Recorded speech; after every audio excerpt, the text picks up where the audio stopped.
This is Real Race Talk from Texas. It's the Revved Up Sports Show. Here's Bobby Chaffee and Rodney Rodriguez.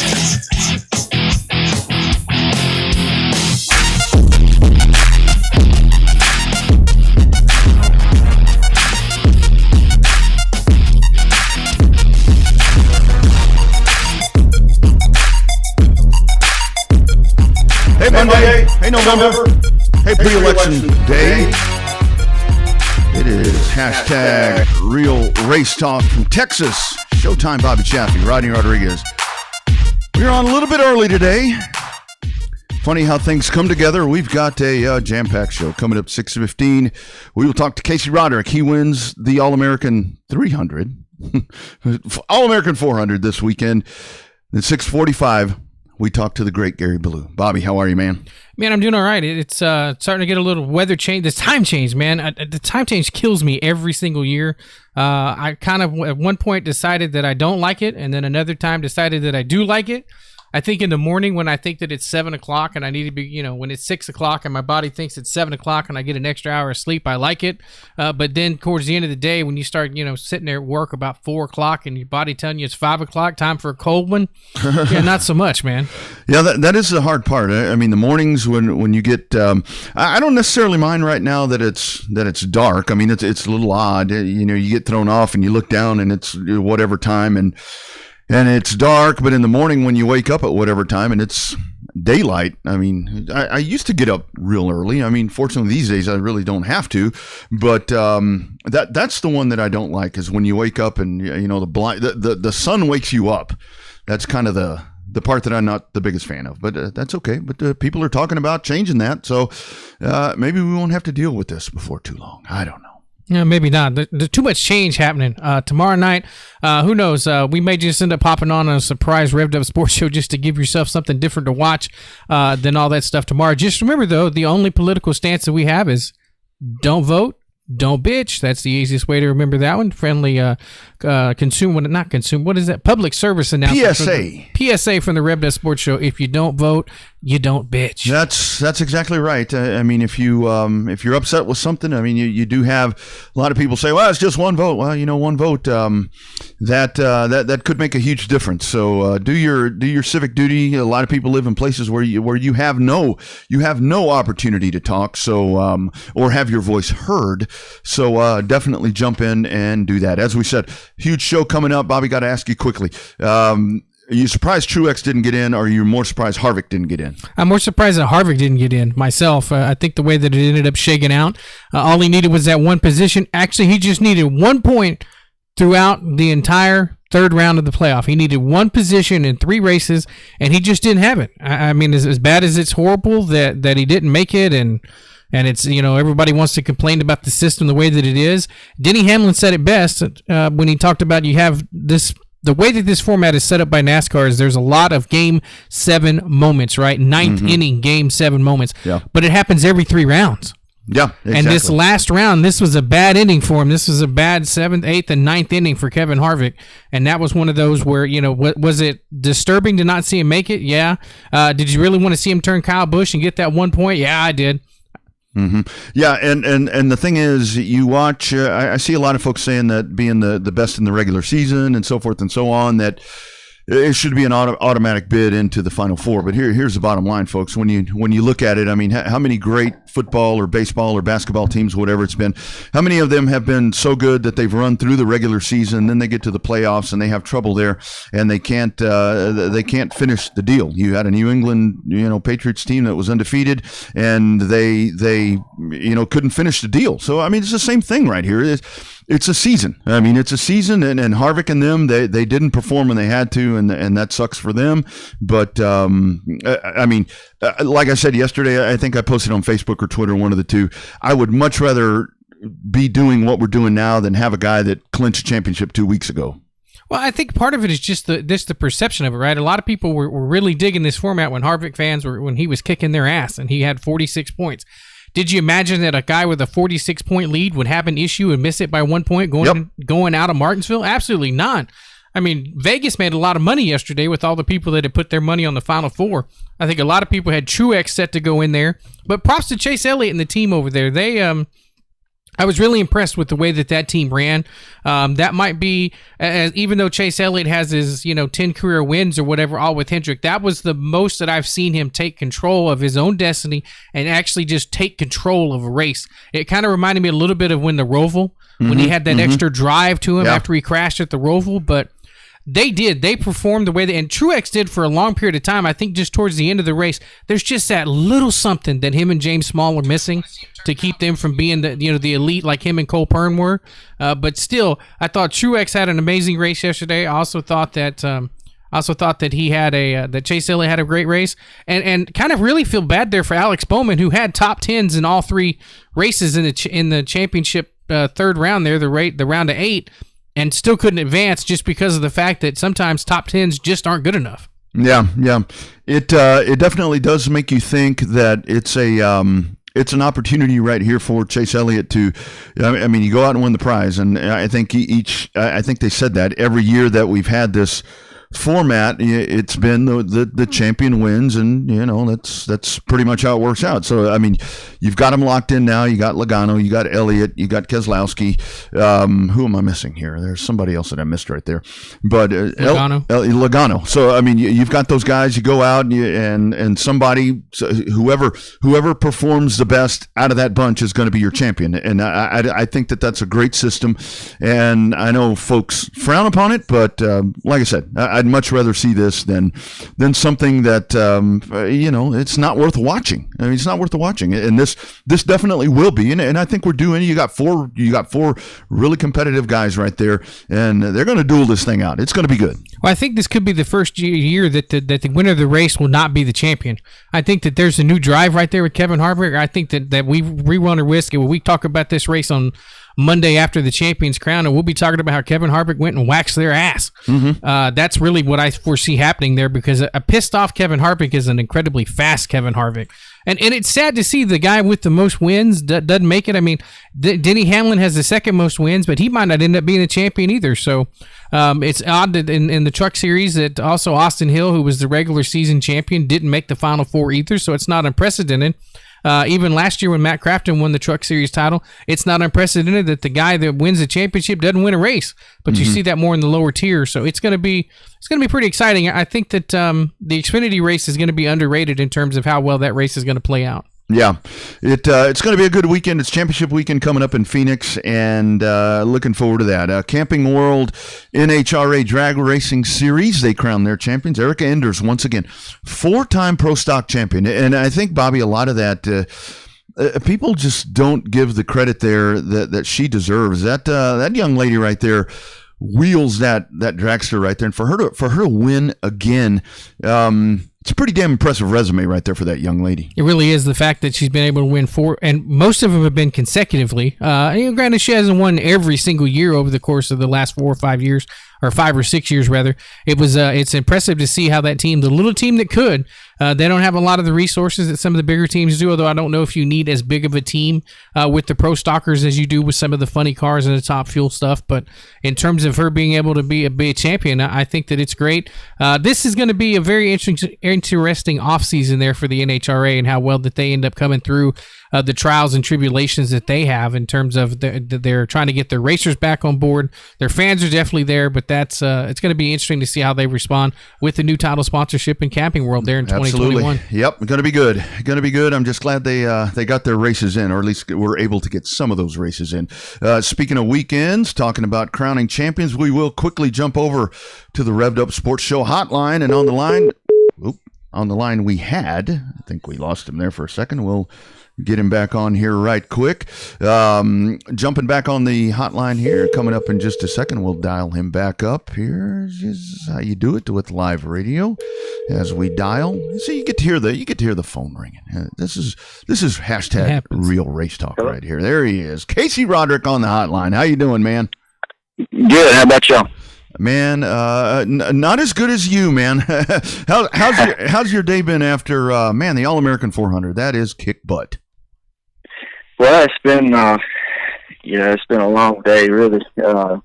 tired. We got home early this morning and just trying to recruit from driving all night, but still really excited about last night and how everything went.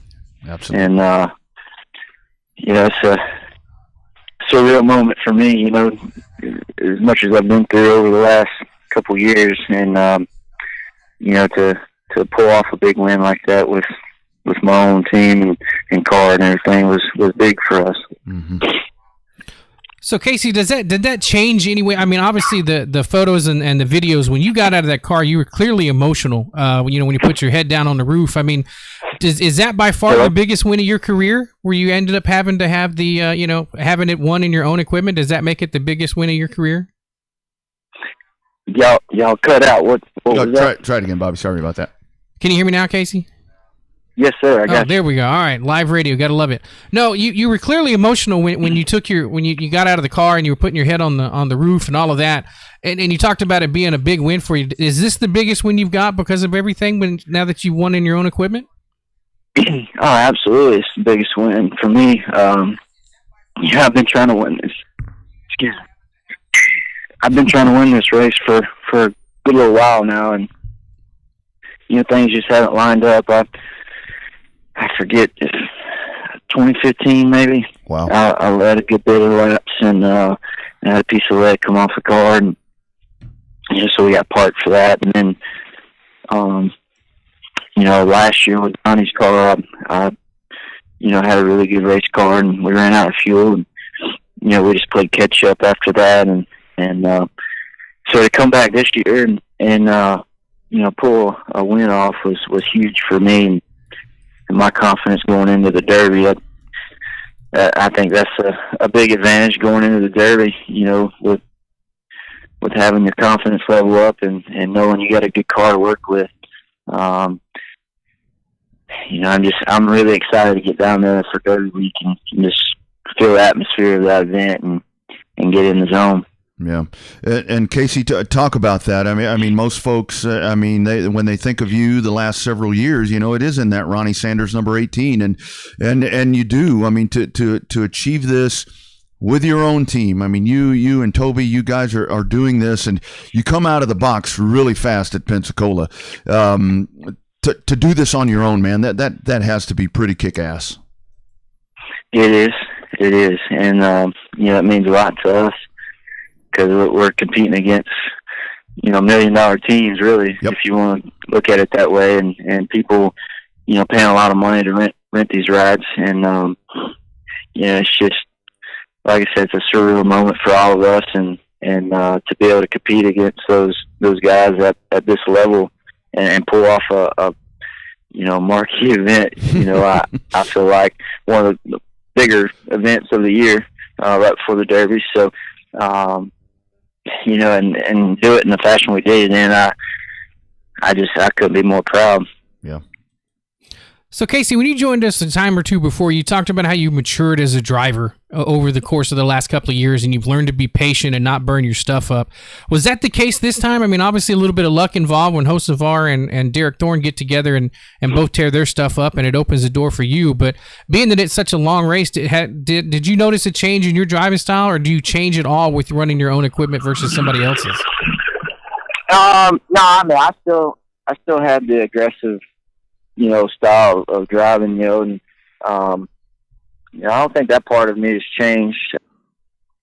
I did have to change the way I was driving throughout the race towards the end. Changed my lineup a little bit and just kind of, try to run what fit the car, and I was able to make things work. And we made some adjustments that last pit stop, and the car came alive. And, I read some articles where, Thorne and Hocevar saying they were the class of the field, but I have to disagree with them on that. I worked the whole race to get my car where it needed to be to be in contention to compete with them for the win. And I feel like I got to that point. I got the drive I needed to be able to turn some fast laps at the end of the race. And it was something I didn't have at the start of it, which made them look like heroes, pulling away from everyone like they did. But I hung in there second and third the whole time, and And I really feel like we had the car to beat at the end of the race, even though they were out of it. Yeah, absolutely. I mean, that's really what it looked like. And I mean, nailing those restarts. I mean, it was, barring any unforeseen thing there, that was going to be yours. I have to ask you, man. So was it a little different? Running the All-American 400. It doesn't matter. I know you win it. Doesn't matter where. But hell, running it at Nashville, a little different. That's right. Yeah, I don't know what it is about that place, but it's always kind of fit me, and I enjoy going to Nashville for these races, and it's a really fun track to race on, and it puts on a good show for the fans, I feel like. And it's kind of a weird time to be living right now in the state of the world, with what we got going on with COVID and everything. Yep. And it's kind of weird to be up on stage taking pictures with a mask on, covering your face. So hopefully we can get back to normal soon. Yeah, absolutely. Casey, was it weird having 3 different sanctions up there working on the race? How did that go with having, Southern Super Series, CRA, and Carster all kind of working together? From a racing perspective on a weekend, did you notice any difference with the 3 of them involved? Maybe just a little bit more cars, but other than that, nothing really changed much. We're used to it now. Over the last couple of years, they kind of did a joint effort on certain races like that. I think it's good for all the series to come together, and I think it's a good idea for all the series in the United States to get on the same page with the rule package, and we can go anywhere in the country and race the same rules. And I know that there's a lot of series that are the same, but certain areas are different, and I feel like they need to all be on the same page where we can choose to go run wherever. Now, I mean, I won't be able to do that because I can't afford to travel like that. But it'd just be cool for the people that can do it to be able to go anywhere. Yeah, I totally agree. There's been that talk about that national touring series thing. So quickly on being an insider there, do you have any grip on that? I mean, is that something that could legitimately happen? Yeah, I mean, I think so. I think they can pull it off. It's going to be interesting to see how it plays out. But it might be on something. So, Casey, I know that check looked good there beside the car, but I want to talk about that unique trophy you got with that guitar. It looked like you were holding that thing like you never wanted to let go of it. Any truth that you ended up having it beside you the whole ride home when you were coming back to the shop this morning?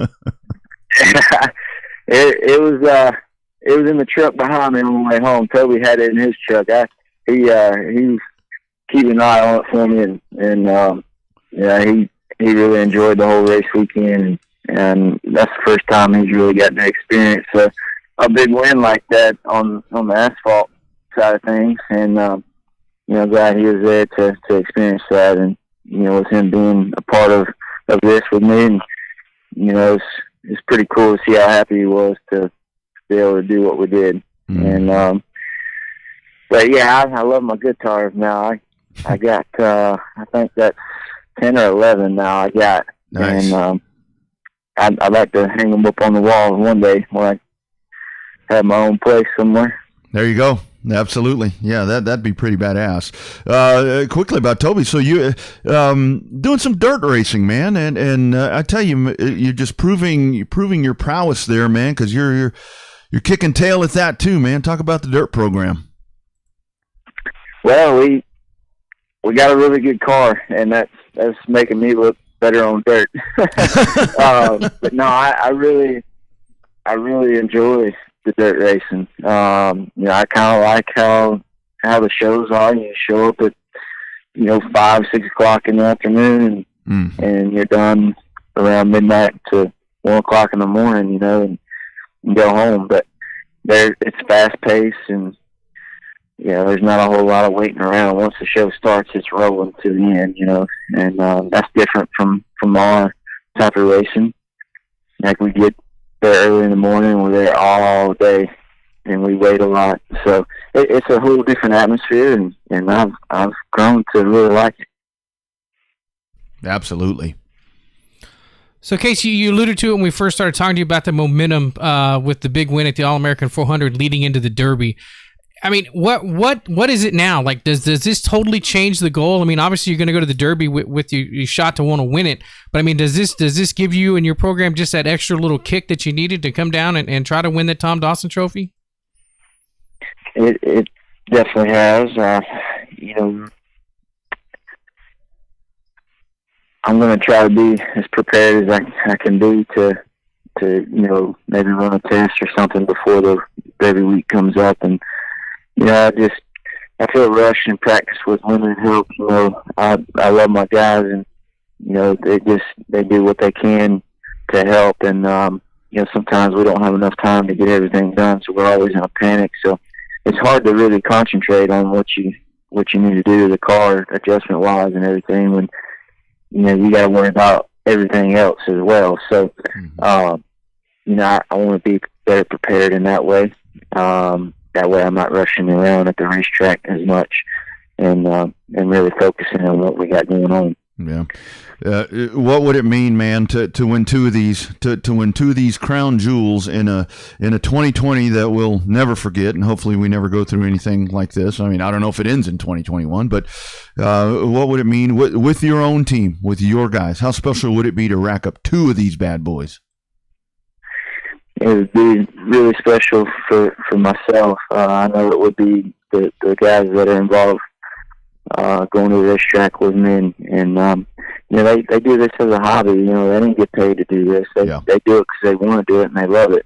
And you know, I think last night meant a lot to them to be able to experience. Oh. Oh. I'm sure we'll get him back. I'm sure we will get him right back. But and I'll tell you, Bobby, it's with that. I mean, like he's talking about, to do this on your own budget. I mean, that's it's unheard of. It's unheard of. But I'm sure he's still spending a lot of money. You know, the budget might not be as big as what he. You know, his small budget is still pretty big in some people's minds, especially with some of the money that it takes to spend with these super late models. And you know, they are the cream of the crop, and it's good to see him running with his own equipment up front, running with the best. Mm-hmm. Yeah, no doubt about it. And to watch him win that one, to watch him win that race, and like he's talking about with the snowball, I mean, imagine to be able to jump in and win two of these crown jewels, man. That'll be tremendous. No, I mean, I think it'd be outstanding if, you know, the automated voice messaging system. Oops. He must be trying to call us back, probably. Probably. But it's great to see. It's just great to see a feel-good story. I mean, obviously, you know, Casey's got a lot of wins. He's got a lot of guitars like he talked about, but it's more of not a redemption. He didn't need to redeem himself, so to speak, but I think the fact that he's winning in his own equipment, you know, that it's funny when you see racers get humbled, and not that he was cocky or overdoing it or anything else like that, but we've seen before where sometimes racers get humbled and they just don't come back the way that they were. But to see Casey rebound and get that win at that All-American 400 and doing it again and running at such a high level, I think it's good not only for Casey, obviously, but I think it's good for the sport to have one more established star. Yeah, and seriously, I mean, that's a guy where, I mean, this year has been, and you know, we were so accustomed to him and Ronnie Sanders, and for him for those guys to break out and be able to do this, and like you said, because I did hear that those other guys were talking about being the class of the field, but I saw the ending portions of that, and he was damn good at the end. I think if those guys would have been in the race, I'm not sure the result would have been different. I mean, he hit the nail on the head right there. Well, you have to be in it to win it. Obviously, I mean, even if he's running second and third the whole show, that's the reason they run 300 laps in the All-American 400. It's still got to go back and be 400 laps, but I guess the Derby's only 300. But still, you have to be there at the end to win it. I think that's the challenging thing. People can say they were the class of the field, but at the end of the day, the class of the field was Casey Roddick, because Casey Roddick was the one going home with the big check and the big guitar. That's right. He's got the guitar and he's got the trophy, and that's really all that matters. And Nassie did win the All-American 100. I do kind of like how they did that. I guess it works, yeah. Yeah, the way they were able to make that all happen. But again, just weird seeing that race happen at Nashville. But again, the flexibility that we've watched throughout the season, where they're still able to get it pulled off. And I mean, congratulations to both those guys, to Roderick and to Stephen Nassie. And it definitely does set up. I mean, when we go to Florida, the end of November, into December, we're setting up for a snowball that I think is there are so many cogs in this whole puzzle that have a legitimate chance to win, and I think we're in for one of the best snowballs that we've seen in a long time. Well, I think the deal, if you take somebody like a Bubba Pollard who's been dominating down at Pensacola, who here lately has not been as dominant as he once was, Nassie's come through and he's upped his program a lot. So now you got a guy like Derek Thorne that was running well. Although let's hope Carson Hocevar has a much better run at the Derby than he did in that last chance race at the end of the Derby, at the beginning of the Derby weekend last year. That was not a lot of fun, but he's been on a hot streak. He's won a couple of these marquee events, so I think that's enabled his program to be good. So you've got some heavy hitters, and then you're going to hopefully get some of the guys like Casey Johnson down from the Midwest that have a chance to run well that people just don't know because they haven't broke out of that Midwest stuff. When we had Casey Johnson on, talked about how many nights a week they get to race. That those guys, a couple of them guys start coming down, you're going to have a hell of a show, just like always you do for the 53rd annual Snowball Derby? It's going to be, I think this truly could be where you did have North versus South and all of that, and like Casey Johnson talked about, and we'll have to ask Gary Ballou coming up here at 6:45 because it really will be kind of like the old All-American 400s, but at the Snowball, where you get the best of the North, you get the best of the South, you get them all together, they run 3-4 days, whatever it is, and you're going to settle at the Super Bowl of stock car racing. You're going to figure out who's the best super late model short track racer in 2020.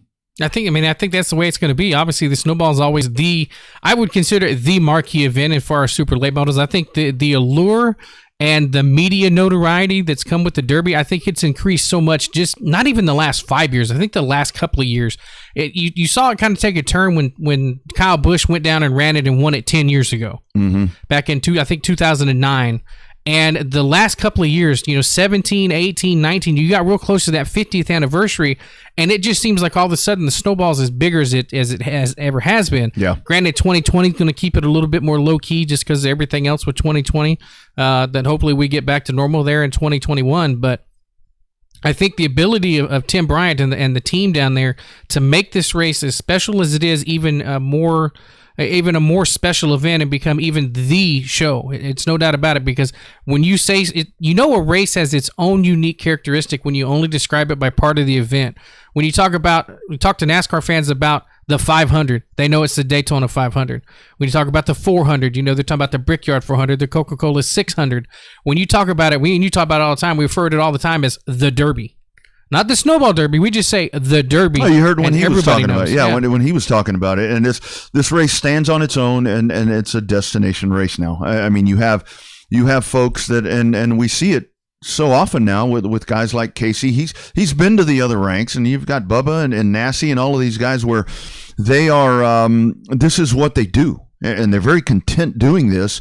And when you come to December, the end of November, whatever it's going to end up being, and on a particular year, you're shooting for that. Everything revolves around that. NASCAR starts with Daytona, and then the IndyCar teams they want to be at Indianapolis, and all of that happens with short track racing. You have guys and they make a good living at it, and that's where I really think the evolution of short track racing, late model stock car racing, super late model racing, and again we'll talk to Ballou about this here in just a little bit, where it's a standalone. I mean, it doesn't need anything else anymore. Yeah, I mean, you obviously have the support divisions who consider the races at the Derby some of their biggest races of the year.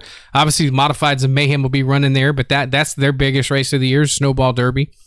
Weekend racing, and you got the pro late models and that Alan Turner Hyundai Snowflake 100. Yeah. But that it's the culmination of a lot of people's year. You build up to it, and it's awesome to see. I'm interested to see what Gary thinks about it. He was there a couple of years ago promoting a book, The Hot Shoe: A Checkered Past, My Story, which we'll talk to him about tonight. But I'm wondering how he feels about the difference between the Derby back when he was running it and winning it versus the way that it is now. Yeah, absolutely. Yes, that will be a great question.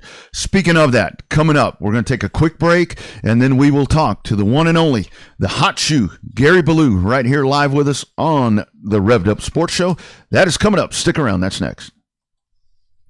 Chicken is a proud supporter of area schools, athletic programs, and booster clubs. With stores in Cedar Park, Round Rock, Georgetown, both North and South Austin, and our newest store serving Pflugerville and Hutto, Bush's serves the Texas standard in real hand-battered fried chicken and crispy tenders, tasty rolls, and that famous Bush's sweet tea.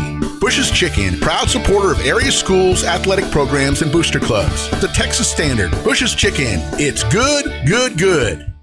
Discount Electronics is Austin and Round Rock's half-price computer store. They have $99 desktop computers, laptops starting at $149, Apple MacBooks from $195, and LCD monitors starting at just $27. You can sell or trade your used electronics for store credit or cash. They have 3 locations, North Austin, South Austin, and Round Rock. Computer repair is also offered at each location. Voted Best of Austin year after year. You can also order online at discountelectronics.com. I feel fine. The A-car obviously just ran out of talent. It seems like you can win a couple Xfinity championships and still stick your head where the sun don't shine when time comes right. Hi, I'm Danica Patrick. Watching my nieces grow, play, and learn is amazing, but not every child gets to be carefree. 1 in 6 kids in the U.S. are hungry. This breaks my heart, and it's something that Feeding America is working to change. Each year, the Feeding America network of food banks rescues billions of pounds of good food that would have gone to waste and gives it to families in need. To help, visit feedingamerica.org. Brought to you by Feeding America and the Ad Council. You are listening to the Horn Webcast Network, powered by IHS Fan. If you're interested in advertising on or privately supporting this webcast, please reach out to us on Twitter at IHSFAN. All audio rights of this webcast presentation belong to IHS Fan, and any intent to rebroadcast or retransmit must have express written consent from IHS Fan.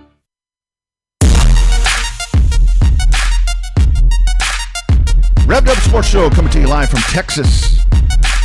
And what a night. We talked to Casey Roderick. He wins the All-American 400.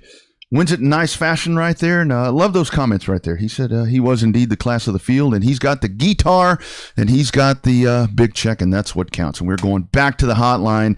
And we've talked to so many legendary late model racers on this program, and tonight we are truly joined by one of a kind. There is only one hot shoe. You hear the word hot shoe thrown around a lot. You know, you got somebody that's really good, call him hot shoe. But there really is only one hot shoe, and we're going to the hotline, and we have him on the line. It is Gary Ballou. Gary, how you doing, sir? Good, buddy. How you doing tonight, Ronnie? Well, you know we're doing extremely well, but so you're a little cool. You're the hot shoe, but it's a little cool down there right now. Yeah, it's a little cool up here. We're in Cleveland. Yeah, you're in Cleveland. Yeah.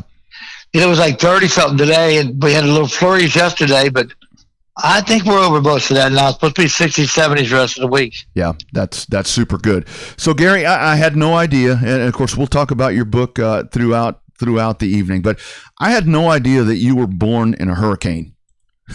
Oh, yeah. In 1947 in Miami. Yeah. Water was running in and out of the windows. It flooded us right out in Hialeah. Nice. That's crazy.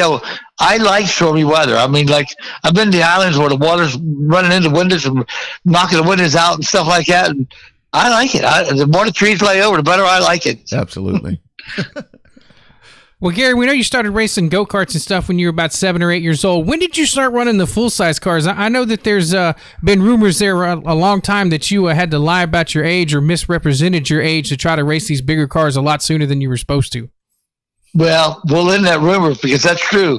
I started I started trying to race when I was about 14. It was 15 before I finally got to race. It was 16 was the age, but the first night we went to race, I'd built a pretty good hot rod. I didn't build it by myself. I had a lot of good friends and a lot of people helped me build it, especially Buddy Griffin. Yeah. And we won the first night we raced it. I said, "Oh wow, this is easy." Well, sure got a lot harder after that. And Gary, I love when I was a kid. When I was a kid, all I did, I wish kids still did this. I would jump on my bike and just ride all. I grew up in a small town here in Texas, just south of Austin. I would just get on my bike and ride around and go explore things. And I think that's the stuff that you did too. I mean, you just went out and learned. Yeah. Oh yeah, I'd ride to Mr. Hamke's shop, Mr. Wilcox's shop, and Mr. Payne's shop. I mean, we about anywhere the guys that run supers and stuff, and Pee Wee's shop, and then wait on the corner for him to come pick us up, take it to the races, so we wouldn't have to hide our bikes in the bushes. Yeah, it was fun. That was the real days. That was the real days of racing, man. I think things changed so much, but there's still good racing out there. And Gary, we used to run bike races in our neighborhood, and so sometimes we'd run in the dirt track in the backyard, and sometimes we ran in the front. Hell, we even had a trophy queen. We even had a trophy queen. She gave out the same trophy every week. Same trophy, yeah. Yeah, we raced asphalt a couple of times at the Flagstaff Highland Speedway. They let us put a show on there a couple of times. About 20 of us. It was cool. We had fun. Yeah. Then we had a little track over the bushes and over the field. And that was neat. But a lot of them guys I ended up racing with down the road, like Billy Barnwell was on to become a really good racer. Yeah. Pete Rentel was my partner, and Bobby Day ended up being a photographer for 30, 40 years. Wow. At the racetracks down there. Just a whole bunch of us. Baron Edwards Sr., well, of course, he lost his life in Smyrna, but he was racing with us. And, I don't know. I guess you go from racing bikes to go-karts to hobby cars, to sportsman cars, the late models, the Bonafides, Indy cars, Daytona cars. Yeah, whatever. Keep moving, man. Keep moving. Absolutely. So, Gary, we've had the Allisons on the show before, and they were mentioning that some of their biggest competition was the legendary Freddie Fryer and you. Talk about the competition there between you and the Alabama gang before they became, the Alabama gang. Oh, well, I mean, Bobby Allison has always been my hero. Bobby Allison is the baddest hot rod driver ever. And when he built a 65 Chevelle in his father's junkyard at Miami Springs and went and beat Richard Petty, he was the ultimate hero then. Yeah. But him and AJ Foyt were definitely my heroes. And, to get the privilege to race with Bobby and Donnie was incredible. And Neil Bonnet. Then I got to where I could race with them and actually race with them. And it was just phenomenal, man. Yeah. And I got to help Davey a little bit as Davey was growing up, and he'd come to Florida and I'd help him out. He'd work a little bit at my garage, and we'd help with chassis and stuff. We'd become really good friends, and that was cool. Yeah, absolutely. But Freddie Fryer, oh my God, I love Freddie Fryer. He was one of the best racers I ever raced with, man. He was so cool and such a gentleman. I tell you, he really was. Like I was telling you, we were fortunate to get to have him here on our Legend Series before we lost him, and that was such a special night. So for you, there in South Florida, Hialeah, and talk about those days. I mean, you guys, I don't think that a lot of young whippersnappers realize the environment that you guys had in South Florida. You had so many tracks and just so many great competitors that raced there, even starting out in bomber class or whatever it may be. It was just so intense down there. Incredible that we had such a playground. Like Highland Speedway was a flat 3rd mile in Medley, which became Palmetto Speedway, was about a 5/8 flat. Then we had Palm Beach a half mile. Then we'd race on Friday nights or Sundays. And so you went from a flat mile to a little bigger track to a half mile. Then we go to Gold Gate and race over in Tampa, and St. Pete was a 1/4 mile, and Gold Gate was a half mile. So we did have some really good racetracks. And of course, New Smyrna was probably the best of all of them. Yeah, absolutely. And so with all of that, your progression, you start out, and I don't want to give, and thank you for the book. It is I haven't been able to put that down. I don't want to give away too much about the book, but man, the stories in there. Your first race car. That man, what a hell of a way to get a car.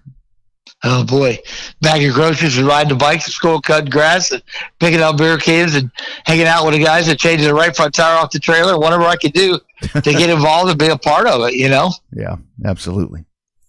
So Gary, talk about the allure of the super late model stuff. Obviously, you were the Florida State champion back in the late '60s. At some point, did you really know, like, look, I can make a living doing this, or this is what I want to do for the rest of my life? That's what I wanted to do. I think Bobby and Donnie and Red do it, and I really wanted to race for a living. I worked in the body shops at Don Allen Chevrolet and Kelly Chevrolet and in all them places, and Stuart Lincoln Mercury, and I was pretty good at painting cars and stuff. And I got my own body shop and was doing real well at Southern Bell and Florida Bell, Fort Prior Light, and I just had to race. I mean, I wanted to race, and I kept on working hard at it. And And I got a couple of really good rides. Johnny Marandino gave me my first late model ride. I think the second night out at Hialeah, we won. And just, then he bought a car for Paul Connors. And that was really a good hot rod. We did good at Palm Beach. And just from there on, started building stuff and building my own stuff. And of course, I raced Marty Henshaw. I called that 237 car, which was a rocket ship. I mean, Marty would have been in the same caliber as Donnie and Bobby Allison and Neil Bonnet in the Cup program if he hadn't got hurt. Man. But he got hurt at Hialeah, and he come back and he built us a car for Johnny Marandino, but it was extremely fast. And then I went to work for him and started building his car. I raced his car for years, and that's what I won the Governor's Cup with his car. He's phenomenal, man. Not only did he teach me chassis and just about race cars, but he taught me about people and getting people to do what they were capable of and doing the right job. Mm-hmm. Yeah, that's so important. Love that Governor's Cup. I definitely want to talk about that. Oh my God, that was huge. That 68. The Governor's Cup was huge in a day for sure. Gold Gate. Oh my God. So let's talk about that. So 1968. So you guys you jump in there and you win that one, and it certainly wasn't easy. You had some obstacles there, didn't you? Yeah. Well, I had a hot rod. I built a hot rod pretty much like Marty's car, and basically the same motor. Marty put the motor together in San Erwin and so forth, and had a small block 400 and all that. So my hot rod was sitting over Fort Pierce, really ready to go. Basically the same thing that we had with the 237 car. And we had a motor issue on Friday. And Marty said, we fix it. Well, you got to remember back then, the crosslink was underneath the oil pan. You just didn't drop the oil pan. Mm-hmm. But anyway, we got the oil pan down, the steering gear down, and all that stuff. And we had to knock the piston rod out of it, grind on that, and take the camshaft out, beat the roller out of it because it broke a roller and twisted in the motor and jacked the head right out of the stud for a rock arm. And he got the camshaft out of it. He filed on it, round on it, filed on it, and put that cam back in the motor and put the motor all back together and put a new stud in the head, beat it down with a hammer mallet and cross drilled it and put a close hanger in it, beat it over on both sides. And we smoked their ass. Will Cagle run second, but I asked Will Cagle to this day, we're good friends. And I said, Cagle, where were you? He said, bless me, Billy. So that way I could have beat you, would knock you out, and I know you would have wrecked me. I said, well, that's right. Gary, when I read that shit about the coat hanger, I'm like, man, that can't be. Coat hanger. Yeah, well, it's soft. It's soft, and it didn't shear, didn't break. I mean, Marty was smart, man. He run a sheet metal shop for years and years and years, and worked with a lot of people, and he had modified cars that were real good. And when he first came out with his late model stuff, he was dominant, man. I mean, dominant till he got hurt. He went on Saturday night up at Hollywood Speedway, load that thing up, haul ass to Hialeah, and start in the back of Hialeah and won the feature there too. Won them both for one night, Saturday night. In that Governor's, Gary, you had to be just waiting for that damn thing to blow up, weren't you? I mean, for sure, every lap, every lap. But then it had, back then we run drum brakes and the mobility drums, and the liner turned in the right front drum. It just got so hot that I pretty much lost the brakes. And when I stopped there to check the flag, the lug studs started popping off the hub. There's two lug studs holding the wheel on when it was all said and done. Oh, yeah. It was the beat, it was the beat. Sometimes you can be the best and the baddest, not win no matter what. That was one of them deals we were pretty good. We worked hard at it, and we won. Absolutely. That's awesome. So, Gary, how do you go from kicking ass in late models down in Florida and you end up running these big block modifieds up and winning the Syracuse 200? Those seem like two completely different animals in terms of a race car, but when you got in those big modifieds, you were kicking ass up there too. Pretty completely different, yes. I went to Western Pennsylvania to do a deal for Tom Pistone with a guy that had a Torino body, and it was a Pistone chassis, really nice car, but just heavy. And it had a Holland Ford motor in it, and they were racing dirt. Like at Smucker Speedway, Lernerville, Motor Drum, so forth in Western Pennsylvania. And once I cut it all up, made it lighter, worked on it, worked through the front end, and talked to Tom, and we put the right springs and shocks under it. Went to the racetrack. First week we didn't race, and I watched a guy named Clay Husted come from the back to the front. I mean, Mr. Smooth. I said, wow, what a killer race driver. So the next week he decided he wasn't going to drive it. He said, you're going to drive it. I said, no, I'm not. I've never raced dirt, man. I'm not driving it. Yes, you are. You're driving it. I said, you got to be kidding me. So I crawled in it. I practiced with it. That's all right. And I started behind Clay Houston in the feature, and I followed him through up on the top. He won it, and I run second right on his back bumper. And I said, wow, this ain't hard. So then from there, Chip Milliger picked me up. George Milliger picked me up. It was a Paul Fest, Bobby Allison car. And we won a bunch of races with that. And then they called me. They said, this guy can race dirt. Get him over here. Spud Murphy called me, and Uncle Herb was involved. Then Tillman, you need to come over here and race. What, you can race 5 nights a week and make some serious money. I said, listen to me. I don't know nothing about straight axle front ends. I don't know nothing about modified cars, big blocks with injectors. I don't know that shit. I said, well, you'll learn it. Come on. You've learned everything else. Come on. You got to try it. So anyway, I went over there, and I jumped in the first car they had was an old coupe. And it was terrible. I could just barely make the feature by consolation race. And after that, 4 or 5 weeks, I thought myself, you know what? Listen to me. I love you guys, and I know you guys are trying hard, and I really want to do this, but I don't believe I can do it. I just horrible.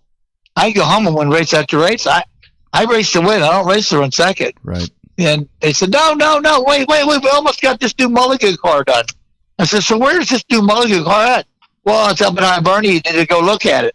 So I went up to Whip's shop, and wow, he was building a hot rod. I mean, it was really nice. It was light. Everything was caked on it. I said, what are we going to do to finish this thing? He said, help me. I said, I'll be here every day, every night.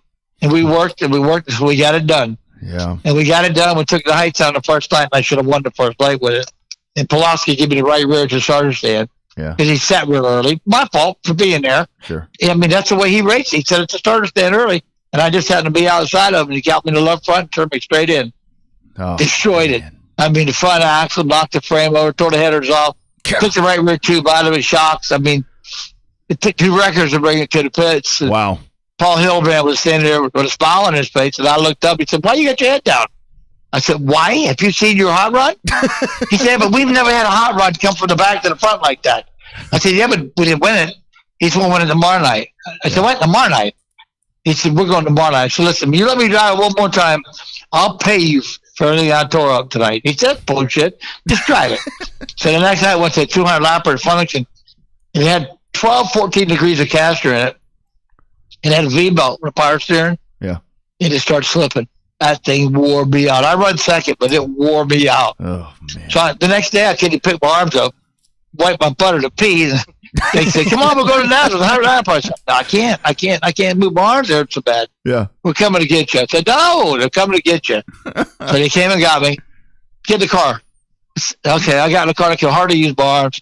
They said, we need to put your hands on the steering wheel. I said, I think I can handle that. I went out and I warmed up.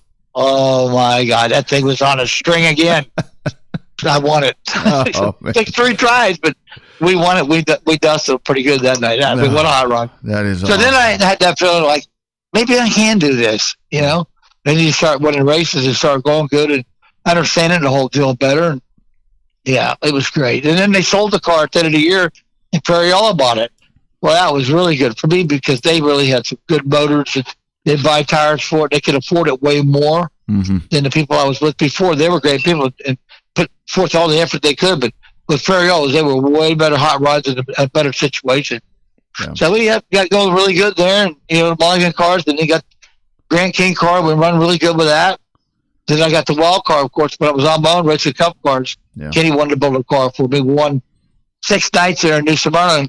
I broke my neck the 7th night, and we already decided to build that thing. And he came to the hospital with some of the money and said, hey, I guess we're not going to do it. I said, yeah, we're going to do it. There's a lot of good race drivers out there. He said, no, I'm building this car for you to drive, nobody else. Kenny was the truth, man. He talked about brilliant. But you know what? My whole career, I've been blessed to be surrounded by the best people out there, some of the best people ever in racing. Right. Pete Hamilton, and Ray Songs, and Marty Henshaw, Johnny Marantino, I mean, H.C. Wilcox, Herbie Tilbert, Pee Wee Griffin, Buddy Griffin. I mean, just on and on and on and on. Yeah. You know what I mean? Yeah. Incredible. And that's really what it takes. Ron Hutter, John Bolander. I mean, I can sit here and name them. I mean, yeah. And, I'm blessed, really blessed. And let me ask you, Hot Shoe. So going back like with dirt, I mean, I raced forever on asphalt myself, and I tried to go race dirt, and I wasn't worth the shit, and so now I don't even mess with it. But yeah, the one thing that I've gone back and realized with you is you went in, and it wasn't necessary, because I always thought you got to go in there and pitch that car into the thing and slide it around, and I was never comfortable sliding. But you learn, go out there and drive that thing like you drive it on asphalt. Drive it as straight as you can drive it. Right. So as fast as you can go and as straight as you can drive it, and put an egg underneath your foot and don't break the egg.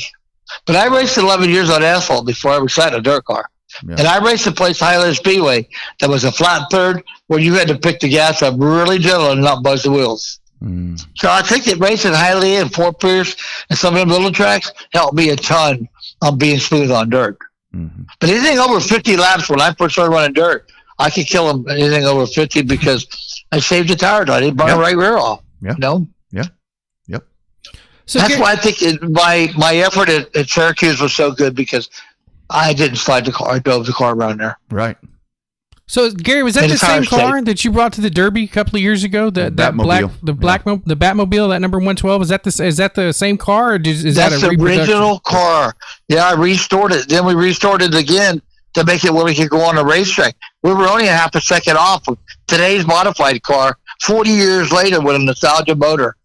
250 pounds heavy, and the motor was 178 horse. What they got now is 900. Pretty incredible. But coming to Pensacola with it again, I tell everybody to come look at it, man. It's phenomenal for thinking that thing was built in 1980.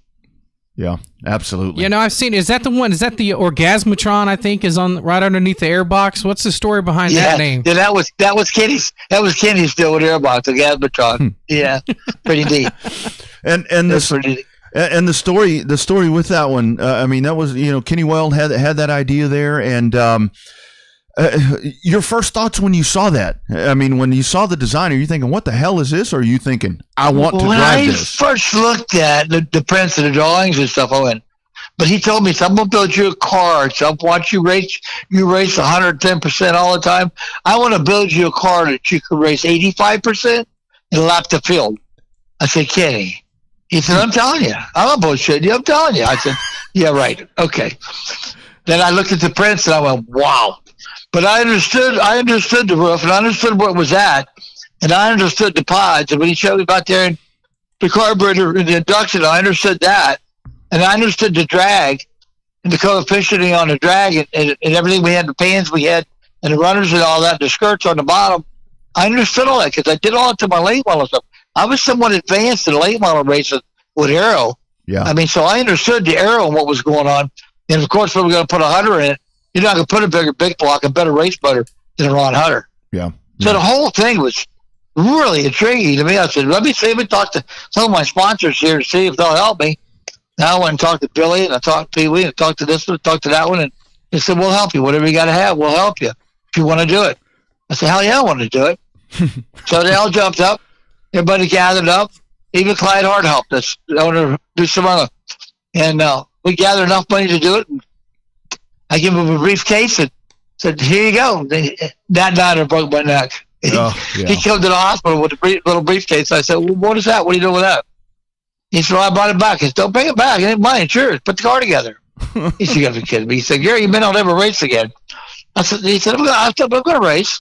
If I don't race, there's a lot of good racers out there, buddy. Yeah. A lot of Dave Blaney, Bobby Allen. I mean, there's a lot of good racers. Doug Wolfgang, Merv Treckler. I mean, come on. I can name you. I can go on here and name you 25 or 30 really good race drivers that could sat down and say you want to race with no problem. Yeah, no doubt. I know. What the hell was his name there? Oh, shit. I forget now. But there was a bunch of them wanting to buy this thing. I bet. Yeah. Earp was trying to buy it, for Elmo. Is that, for Elmo. Is that the guy? But he lapped the field with the thing. Is that the guy that offered $250K for that car? No, I offered him. He got $250K. He got all the way to $500. I said, listen, Earp, it's not for sale. I'm not going to sell it to you. He said, listen to me. Ain't no race car worth no $500,000. I said, it's not for sale. Oh. He walked off shaking his head. He came back about an hour later and said, I'm going to offer you $1 million, but I know you're not going to take it. I said, you can offer me $5 million, and I'm not going to take it. I'm racing that car. He said, you're nuts. I said, I know I'm nuts, but I'm going to race that car and kick their ass. That's the way it's going to be. Yeah. I went through all this, my neck broke and all this shit to get back. You know what? We got back and won All-American 400, won the Snowball Derby, won the Walk Crown 300, and won Syracuse. Yeah. So we're back. Yeah, no doubt. Yeah. I have to ask you, Gary. I actually have a connection to one of the guys that Ray Stonkus, that guy there. So me as a young kid in the early '80s, my dad, one of our best friends, got us started in racing here in Austin. His name was Jim Pallas, and they said, we're taking a trip to Georgia. We're going to go drop off. Right. He had the old Mark Malquit blue car, the Grabber blue car. So we're gonna take a road trip. We're going to drop this car off just right around Atlanta, and we're going to dump it off. And unbeknownst to me, until later, we took it to Stonka's shop to get this thing worked on. Talk about that dude. Ray Stonkus was one of the coolest guys and one of my best crew chiefs and car members that I've ever had in my entire career. Ray was good with everything, with aero, with chassis, with tires, and management. And everybody loved Ray, but Ray was a one-man band. Get out of the way, I'll do it. I don't need all these kids and all this help. I've got this, Gary. Oh, my God. I could not have won half the races I've won. It would have been for Ray Stonkus. That's awesome. Yeah. Then I had Pete. Pete and him were together, and I had Pete as a driving coach, and that made a world of difference because I was just a tad maybe on the wild side there a little bit at the beginning. And, yeah, Pete would calm me down and talk to me, and Ray would grab me around the shoulders when I got out of the car, take me to the trailer, and let me screaming, yelling, hand me a beer. When he thought I was calm and talk to him, but he let me out the door. Yeah. My mentors, buddy, they were the best. We lost both of them here recently. Yeah, it kills me at my age. My friends falling like flies, but I race with older people, and I attribute some of that to it. But oh my God, yeah, yep, some of the best people ever. They'll never be like that ever again. That's right. I don't think that's right. Racing will never be what it was. Nope. Just the TVs come in and the money's come in, and now there's too many rules. And everybody has the same crap. Same cars, same shit. And no, you can't be inventive at all. You're not allowed to be. I mean, they'll throw you out before you even get started. Yeah, no doubt. Batmobile was a perfect deal. If they had just understood the Batmobile a little bit better, modified racing would be way better today than it is falling over on the right rear and banging into each other. You'd be able to pass each other on the outside or the bottom because it was a four-wheel car. Yeah. We used the left front like we used the right front or the right rear. And we steered off the right front. So the car steered very positive. You can put it on a quarter every lap, put a quarter racetrack and hit that same spot every lap. That's what Stewart said when he drove it. So that's the best driving car I've ever driven in my life. He said, I'd like to make a lap at Syracuse with that thing one time. Yeah, it was pretty good. I imagine. Yeah, it was 2 seconds quick, man. It had to drive good, right? Yeah, something. Could have been the driver. Could have been the driver too, Gary. You never know. I won 3 times with a King car before that. But That's right. Yeah, it was a hot rod, believe me. It was a hot rod. It dropped the cylinder about 30 laps ago, and I still could have lapped the field with it. It was that good. I mean, it was, woo, what a hot rod. Y'all never in my life, I'm older now and I'm retired, but I would have never in my life ever got to drive anything close to that ever in my career. It's tremendous. And being that good and being that much better than everything else. I mean, absolutely fantastic. That's great. Incredible. That's awesome. Well, Gary, you brought me to my next question. The theme we've been hitting all night is that no matter what you were racing, you've been kicking everybody's ass. Now, all the stuff I was finding, I read part of it in a book and I read part of it online, is that you were considered one of the most despised racers in the country. You got spit on, you had fights with drivers, you even had a concrete block thrown from an overpass onto your hauler. So one is, how do you deal with that? Does it not matter what the other people say as long as you're kicking ass, or did that mentally get to you being despised despite kicking everybody's ass? Well, it wears you out. It wears you out that you're not knocking nobody out to win a race. You're just beating them. You're working harder. Mm-hmm. So you don't understand the anguish in some of the crap, The way I looked at it, you pay $20, $25 to get in to watch this race. Doesn't give you the right to spit on me or call my mother a name. Right. So if you did that, I was ready to fight. I don't care. And as far as throwing a block to the windshield, that's trying to kill somebody. That's right. You know what I mean? Yeah. That's absolutely foolishness. Yeah. But you know, you gotta look past that, man. You gotta look past that and go on. That's what we did. Yeah. And Gary, I think one of the things, many people told me this, have told me this for years. I saw a couple of those Dillon cars in person myself, those super late models, but it's always been with you so intricate about your work. You did the work on the cars, and I mean, it was every attention to detail. And you watch so many drivers and teams now, they don't give a damn. They don't give a shit. I mean, they don't even work on the car during the week, but you would go through those cars and make sure that they were exactly where you wanted them to be. Always. I laid on that thing all night long for it. They were putting the truck and get it to 6/10 of an inch, 32nd of an inch where I wanted it. I mean, I worked on my cars, and I worked really hard on aero.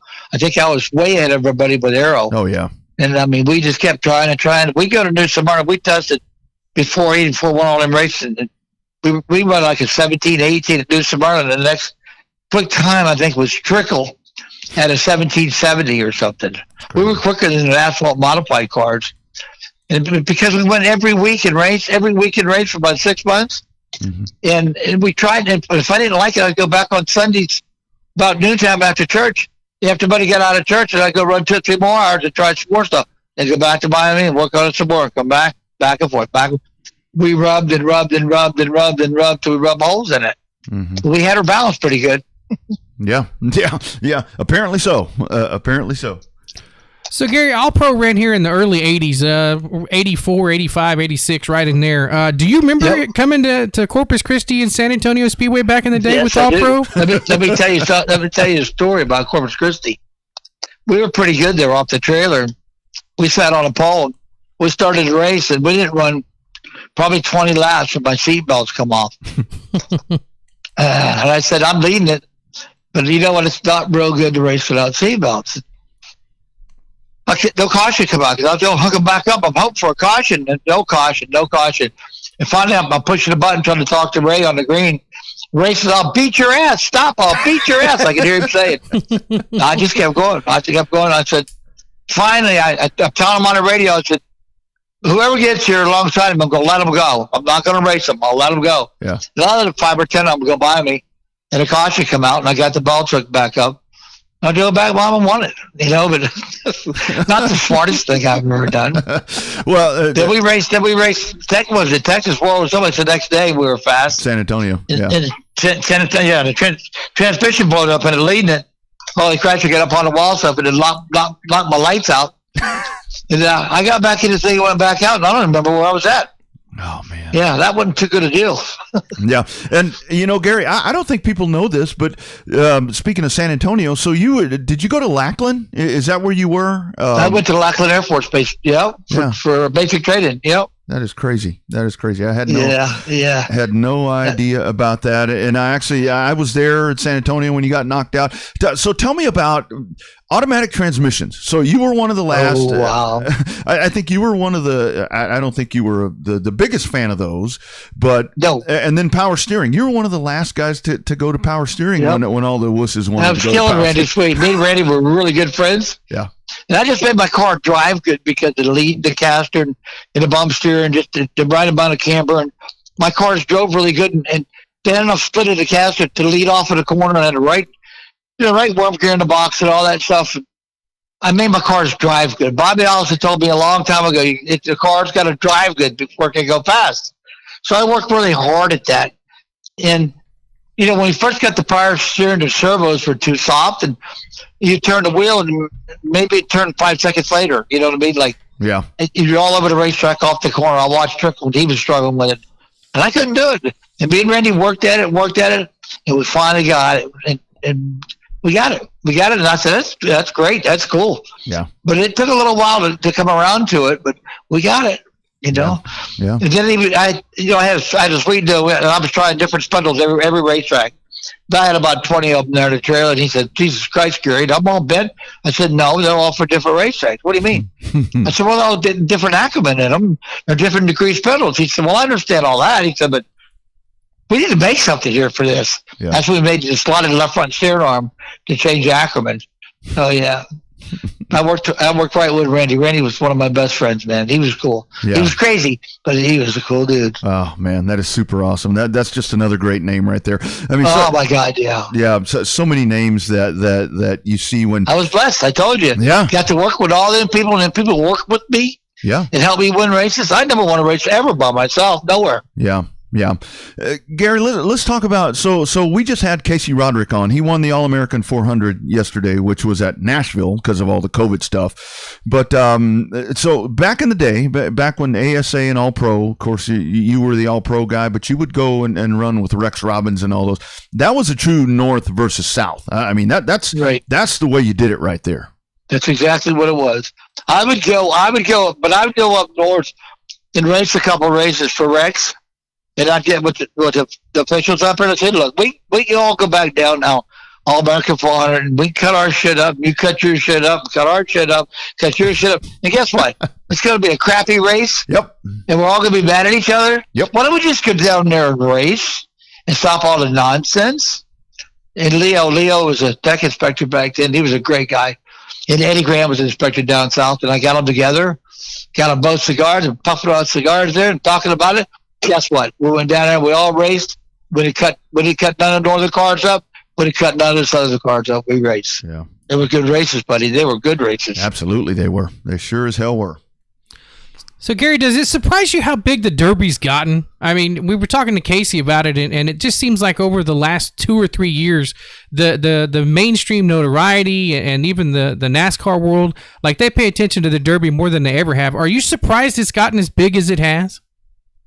To me, it's happening now. It's incredible, and the hardest part of the Derby is getting qualified. Yeah, and then you race, and I think it's great. It's the best race in the country by far, by far.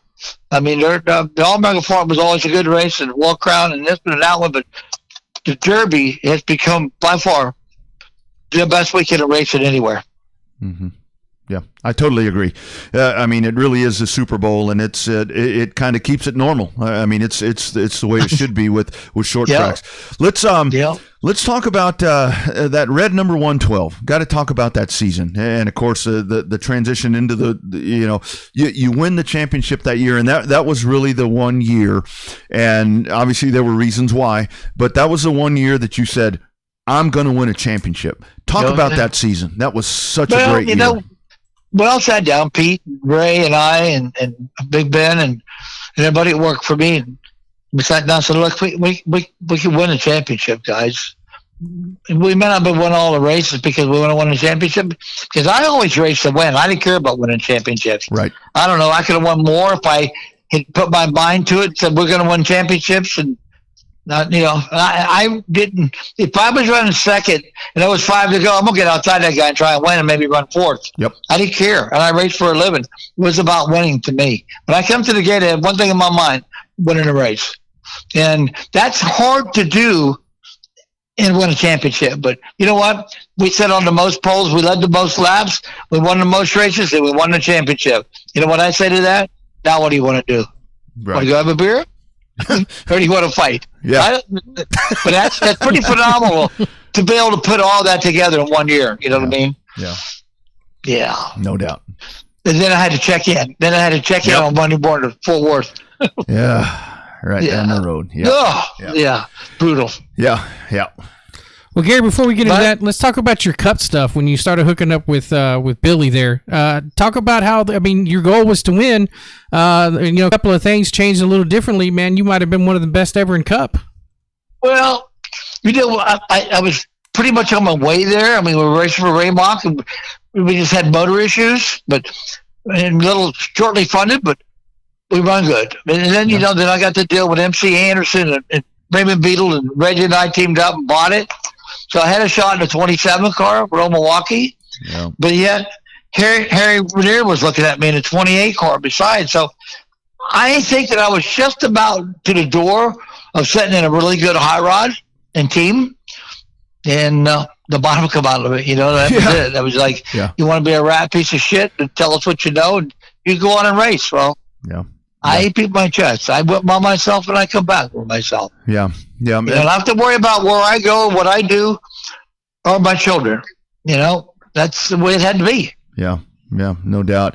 And so Gary, let's talk about that. And it's a tough situation, and for that to happen. And again, I read a part in the book where people can judge and people can do whatever, but you've already been judged. It doesn't matter. I mean, it doesn't matter if I judge you or whoever the hell else judges you. It's already been done.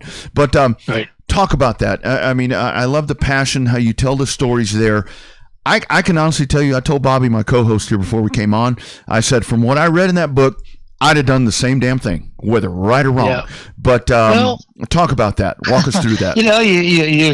You race it, and people scraping money to race it, buying tires and motors and parts and putting old stuff together and doing everything you can do. And you see these other people with money and they're buying away, buying the good motors and buying the good stuff, putting tires on it every week. And you get to the point where, Jesus Christ, we got to do something here to make some money to do what we got to do to get on. Yeah. And I just got an opportunity. I took that opportunity. But what happened was I took that opportunity. I worked at that opportunity like I would my racing. My boats were like my race cars. They stayed together. They didn't fall apart, which made me somewhat successful, and I did what I thought I had to do, at the time. And but that shortcut became a long way around. If I'd have just been a little more patient, but if I'd have been patient, the chances are I wouldn't have got to NASCAR. But yet, there was a bunch of them looking at me for Indy cars because I was up there racing open wheel cars. Yeah. And I really didn't have no desire to race in Indianapolis cars. I mean, AJ was looking at me, Hodges was looking at me, Grant Kings was looking at me. There's a bunch of them looking at me, wanting me to come and run open wheel cars and stuff. And I really didn't want to do that. I wanted to race NASCAR with Bobby Allison. That's where I wanted to go. My whole life, my whole career was about that. Yeah. And here I am racing modified dirt cars, but Buddy Bunny was good, I'll tell you that. And they were fun to drive. Yeah, I bet. Yeah.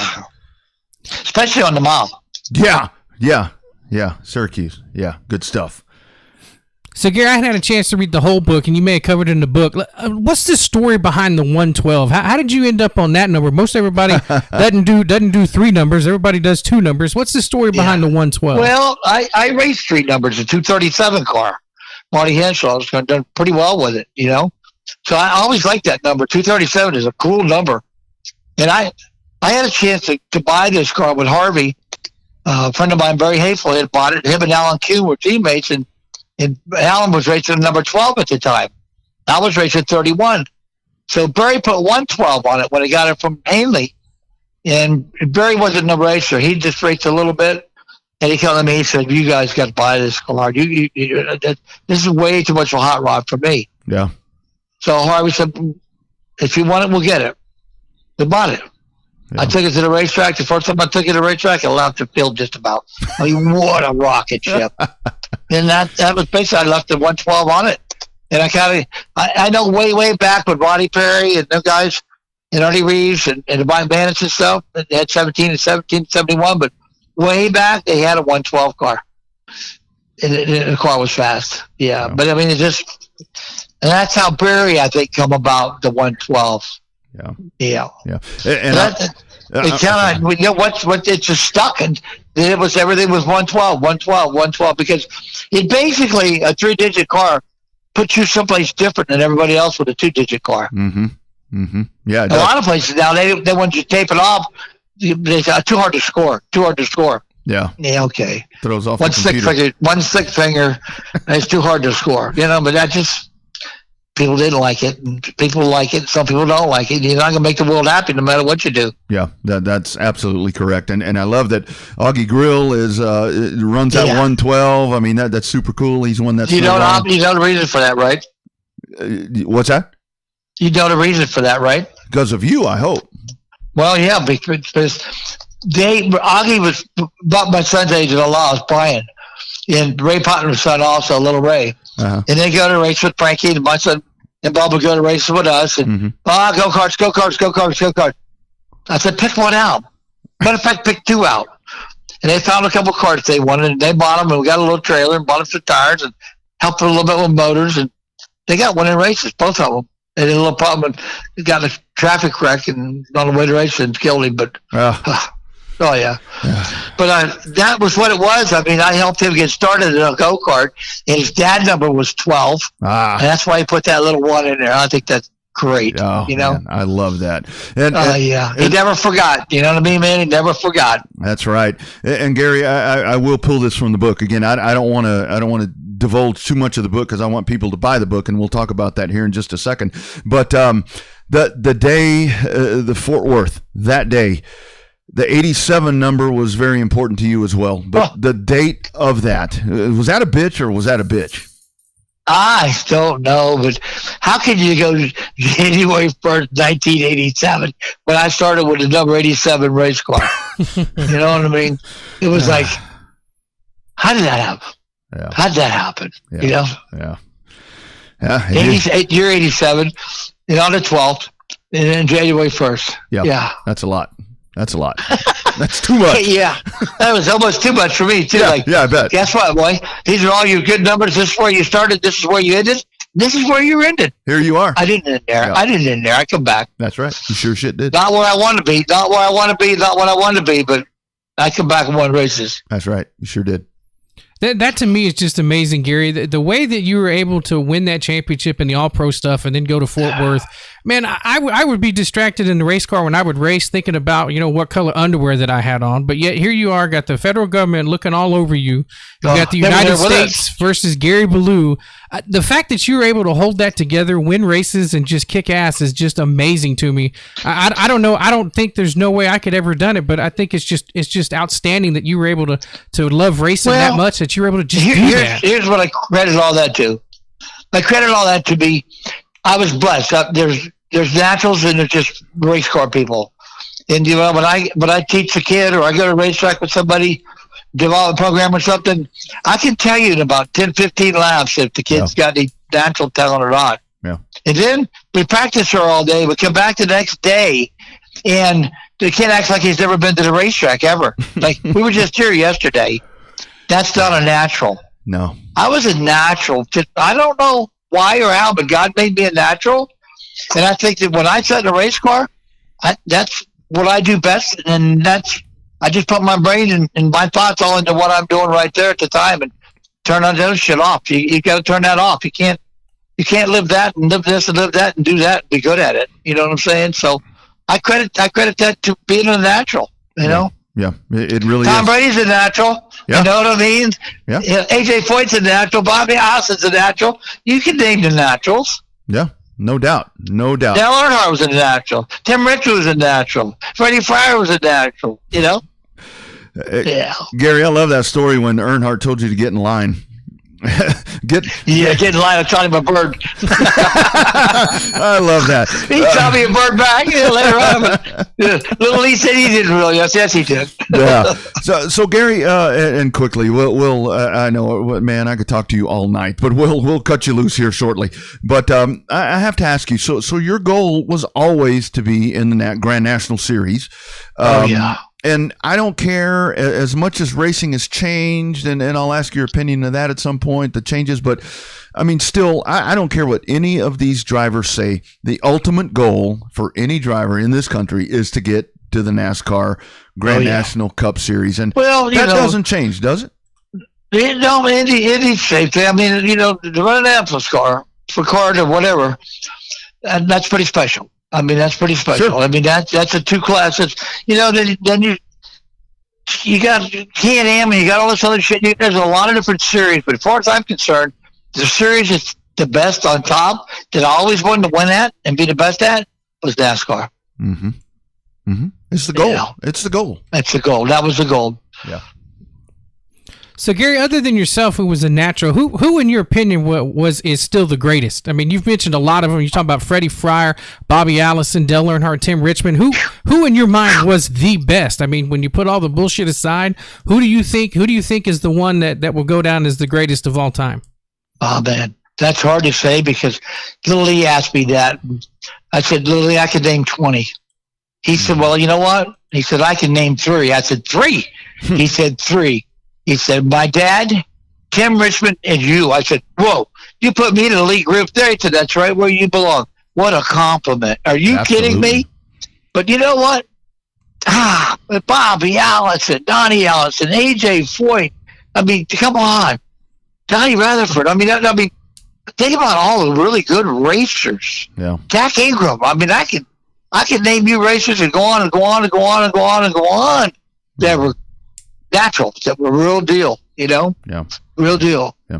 So it's like this kid I raced with down somewhat and been with Almar, Stuart Friesen. He's the real deal. Yeah. So Hot Shoe, how hard is it for you when you're working with these teams and advising these drivers and I think we talked about this last week, to put a suit on, let me drive the damn thing, and that's how I figure. My dad did that to me. He said, let me drive the damn thing, and I'll tell you what we need to do. Well, I did that. You know, I built the cars for Tom Ferris and for Brian Short, for some other people. And they couldn't tell me what they were looking for. You know what I mean? It just couldn't. It hadn't had it. It's hard to tell somebody what you want when you haven't had it. Right. So I crawled the hot rod, doesn't make laps, to go fast. And they go, I didn't know Master go that fast. You know what I mean? But I could tell what the car needed. I could look at the tire tips and air build-ups, and I knew what the car needed because I would adjust all my own stuff throughout the years. And I'd fix it. They go back out and they go, oh, my Christ, that thing's day and night. I said, it might not be day and night, but it's better. Yeah.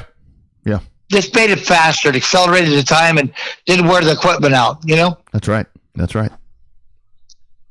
So, Gary, I'm to the point to where now I've hurt my head and stuff, and I'm still going to test a little bit, I think, here shortly, but I'm not racing no more. I can't. No. Old racers never die. They just find ways to go faster. That's the way that works. That's it. That's what the old timers told us. We're still working going faster to this day. Oh, yeah.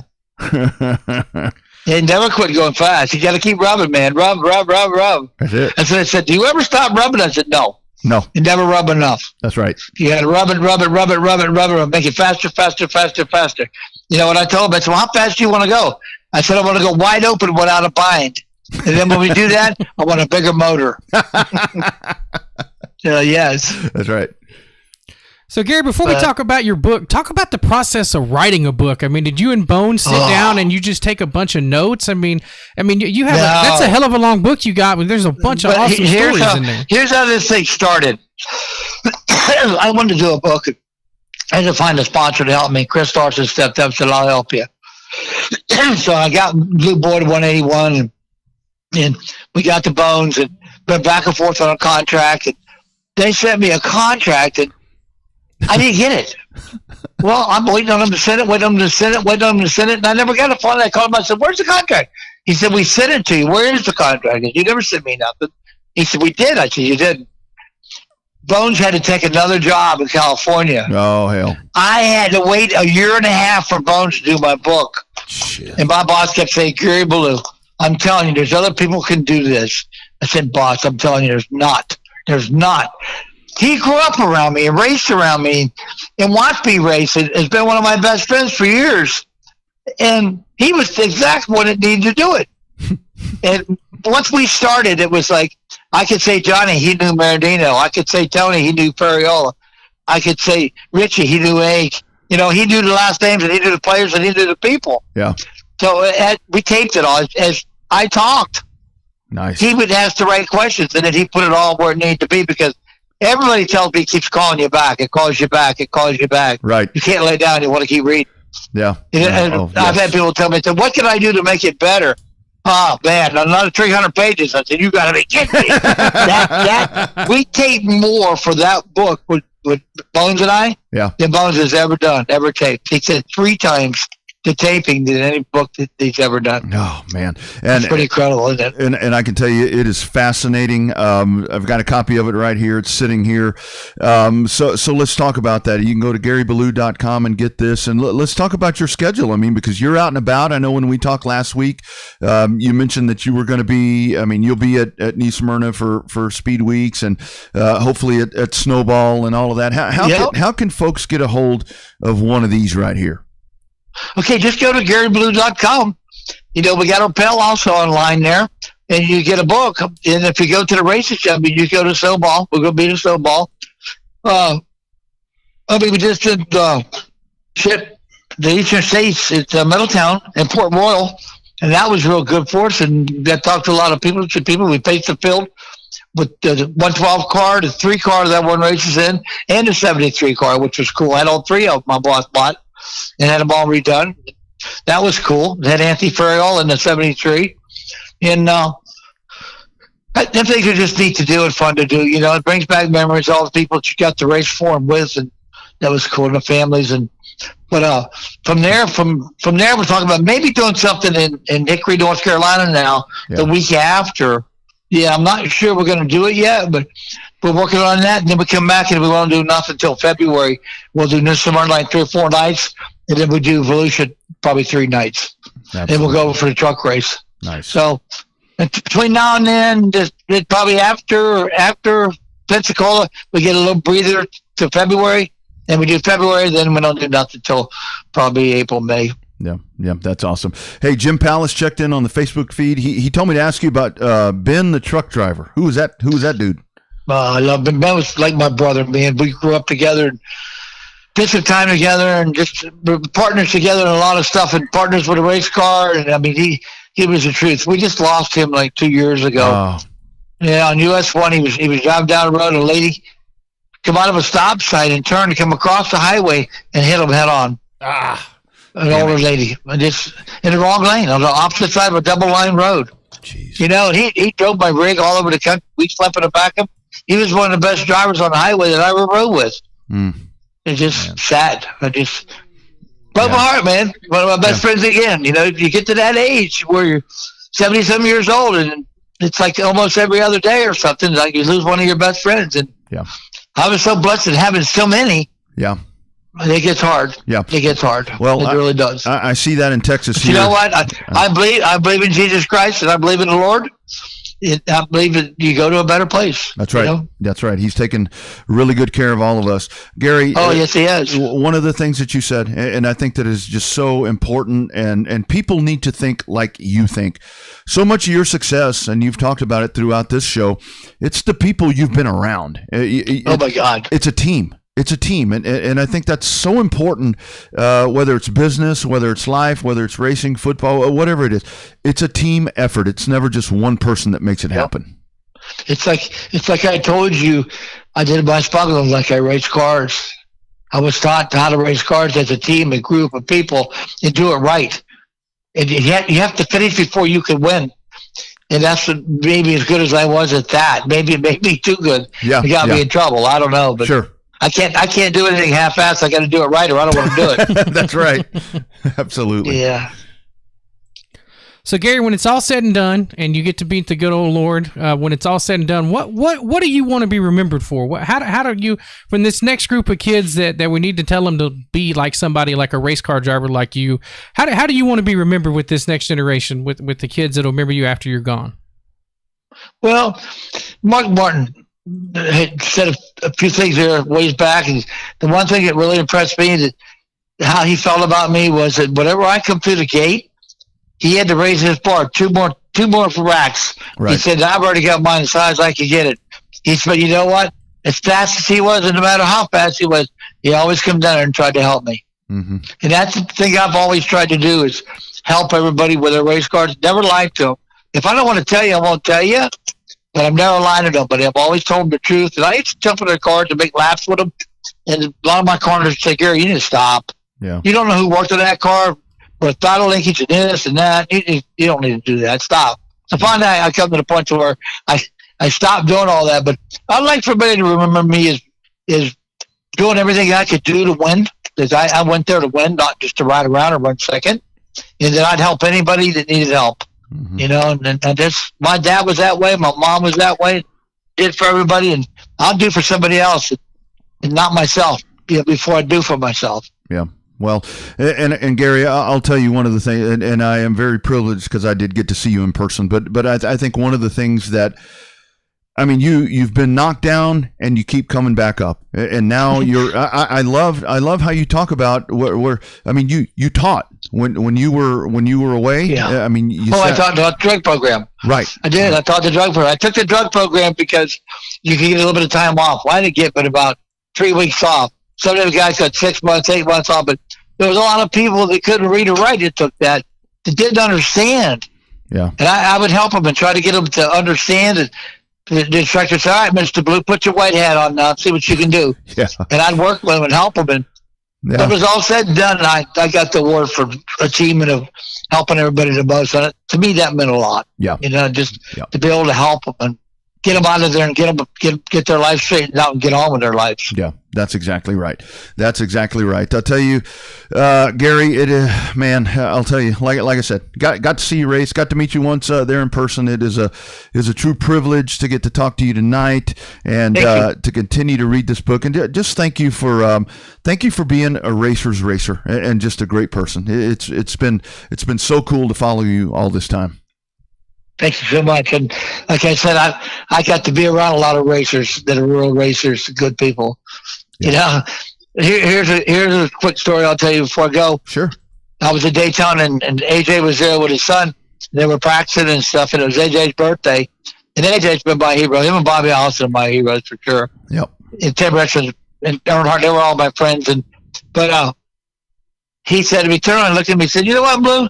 He said, "It ain't been a race driver made like you ever. And I don't think there'll ever be one." Yeah. Now, can you imagine AJ Foyt saying that to somebody? Yeah, I agree. That was pretty incredible. Yeah. I mean, I was like amazed, like, oh my God, he didn't really say that, No, I totally agree, Gary. If you could lace the shoes up and put the suit on and jump, I guarantee you'd still kick their ass right now because we'd probably go fast, but I don't know how we go on energy level right now. Well, it's changed up a bit, and we'll have to have. I wanted to ask you that too about the changes, but hell, that would take too much of your time. But man, what a great conversation. GaryBallou.com. Folks need to get their hands on this book.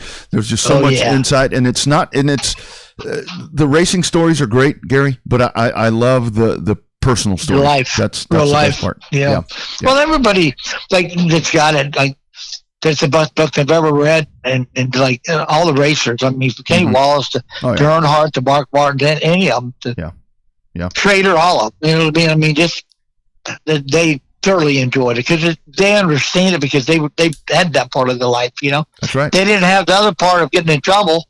But well, if you go back at some of the real old timers, that have read it, that were involved in moonshine and stuff, really understand it. Yeah. There's not a whole lot of difference in moonshine and marijuana, as far as I'm concerned. Absolutely. But a lot of people may not want me to say that, but that's my feeling. True story. I love the analogy you make in here. People need to buy the book to figure that one out. But this right here is real life, and old ass racers like me. This is how we grew up. This is how we live. This is how we grew up. That's right. This is how we did it. This is how we started. That's right. This is how we made it work.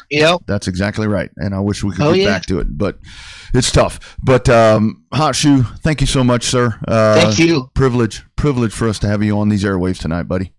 It was great to spend the time in and tell everybody get the book.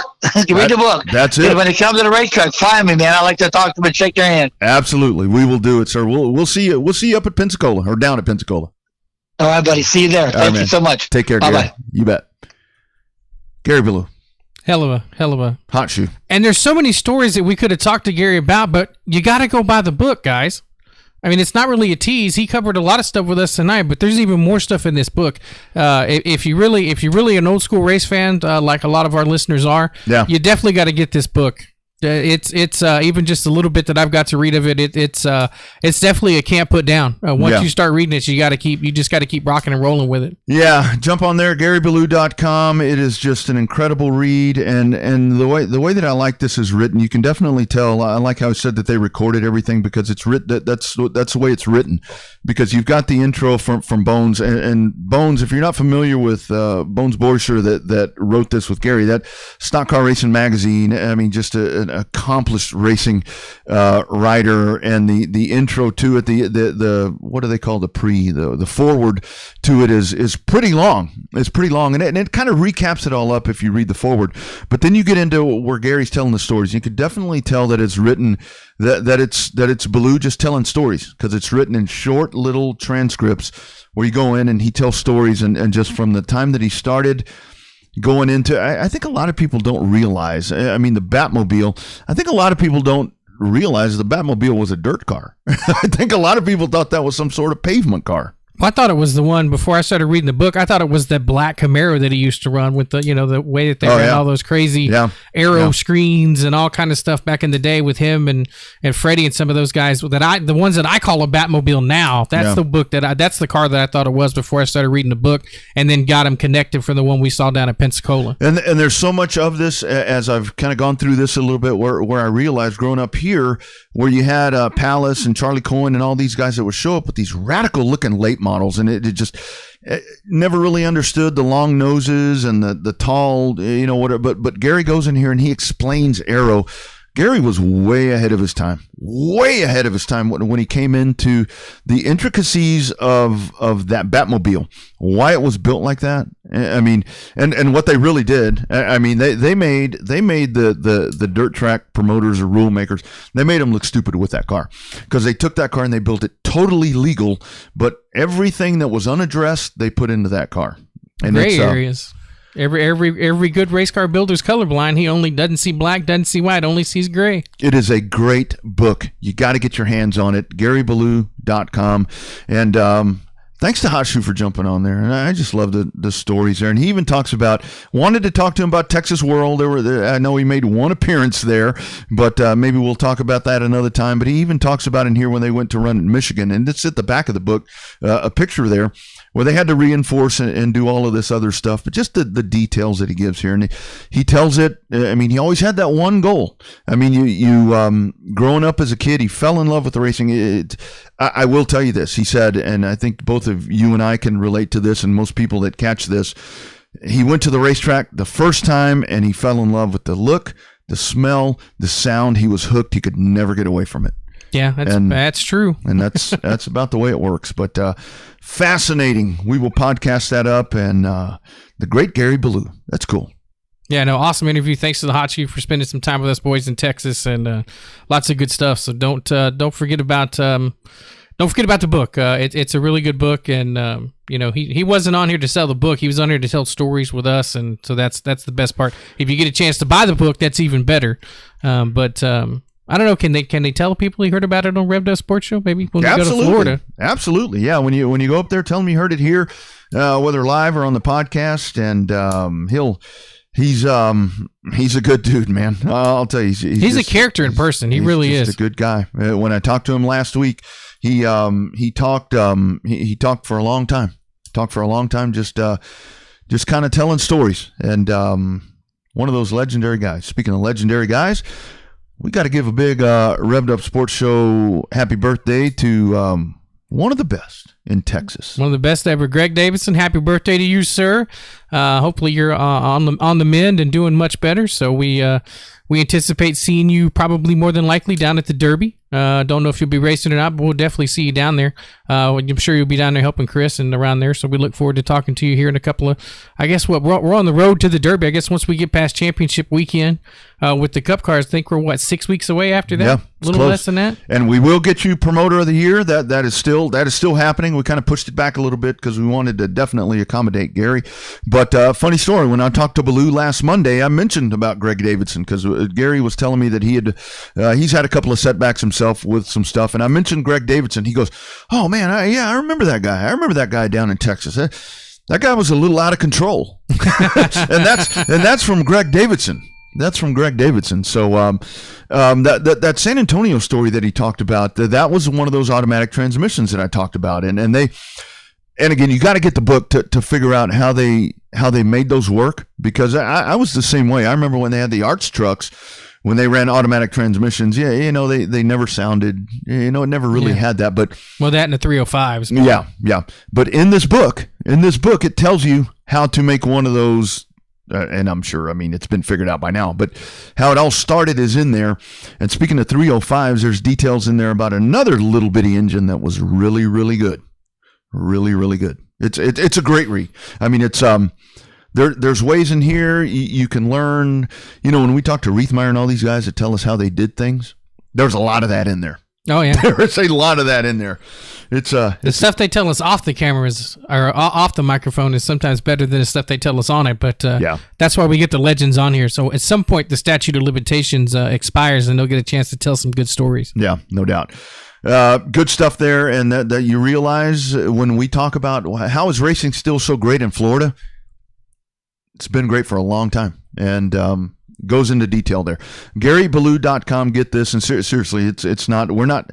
I'm not just pushing this because Gary came on. Gary said I want to mention it once, but I've started reading this and I can't put it down.